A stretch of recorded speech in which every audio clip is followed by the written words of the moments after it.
Bonjour à tous, aujourd'hui il est temps de s'attaquer à un exercice central quand il s'agit de réinventer sa vie professionnelle, trouver son Ikigai.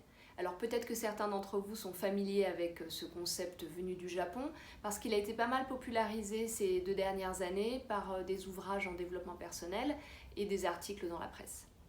Pour les non-initiés, l'Ikigai c'est une philosophie de vie japonaise qui consiste à trouver sa raison d'être, une raison de se lever le matin, une forme d'équilibre. Pour vous permettre d'aller au bout de cet exercice riche mais assez exigeant, je vous propose 3 vidéos. La première aujourd'hui pour savoir comment démarrer son Ikigai.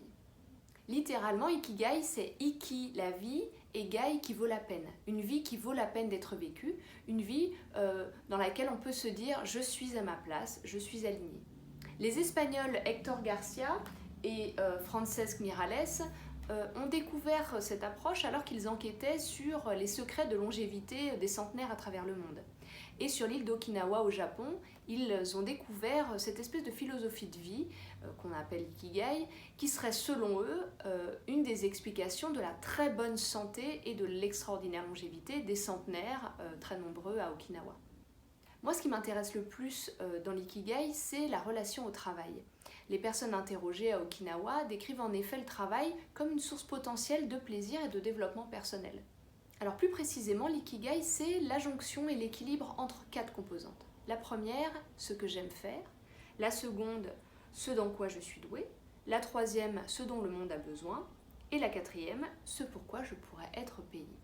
En fait, la grande question à laquelle on cherche à répondre quand on travaille sur son Ikigai, c'est quelle activité peut me permettre d'exprimer tout mon talent au service d'une mission qui me tient à cœur et qui me permet de gagner suffisamment d'argent pour vivre comme j'en ai envie. Alléchant, non? Malheureusement, Garcia et Miralles ne nous donnent pas la méthode pour trouver notre Ikigai. Alors moi, je vous propose dans ces 3 vidéos une technique que j'ai éprouvée au fil de mes coachings. La première chose que je veux partager avec vous, ce sont 3 facteurs de succès incontournables selon moi quand on se lance dans cette démarche. La première chose, c'est qu'il faut prévoir du temps et faire preuve de patience, parce que son Ikigai, on ne le trouve pas en une séance de travail. Le deuxième facteur de succès selon moi, c'est d'adopter la logique Ikigai. Et c'est pas toujours la logique qu'on a en temps normal. En effet, les activités rémunérées, les métiers, sont la conclusion de l'exercice, pas le point de départ. Donc quand on cherche son Ikigai, on ne cherche pas un métier, on cherche un équilibre. Enfin, je recommande de procéder cercle après cercle. D'abord mieux comprendre ses aspirations, ses talents et ses préoccupations pour le monde, pour finalement imaginer des modes de rémunération des activités pour lesquelles on pourrait être payé.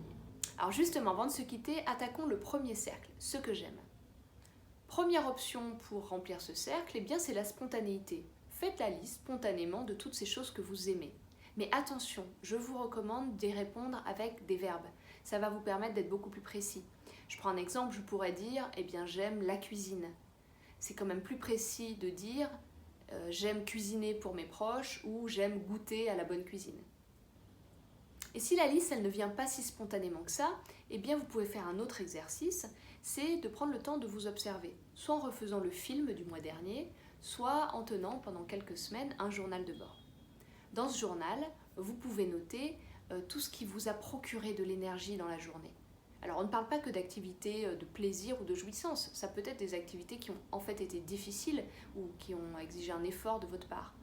Mais pour une raison qui vous appartient, vous en avez tiré de la satisfaction et une forme d'énergie. Vous pouvez également noter dans ce journal tout ce qui a attisé votre curiosité dans la journée. Attiser votre curiosité au point que vous avez eu envie d'y consacrer du temps et de l'énergie. La lecture d'articles, une discussion un peu longue avec un collègue, des recherches, une émission que vous avez regardée à la télé, etc. Alors avec la spontanéité, avec le journal de bord ou avec juste le souvenir du mois que vous venez de passer, de son décryptage, vous avez réussi à compléter ce premier cercle, ce que j'aime faire. Alors pour ce cercle, comme pour tous les autres, on parle de vous en général, pro, perso. C'est-à-dire que vous devez retrouver dans cette liste toutes les choses que vous aimez, que ce soit de l'ordre selon vous du loisir ou plutôt du travail. Alors ça y est, vous avez démarré votre quête d'Ikigai, c'est le début d'un long chemin, découvrons la suite ensemble dans nos prochaines vidéos.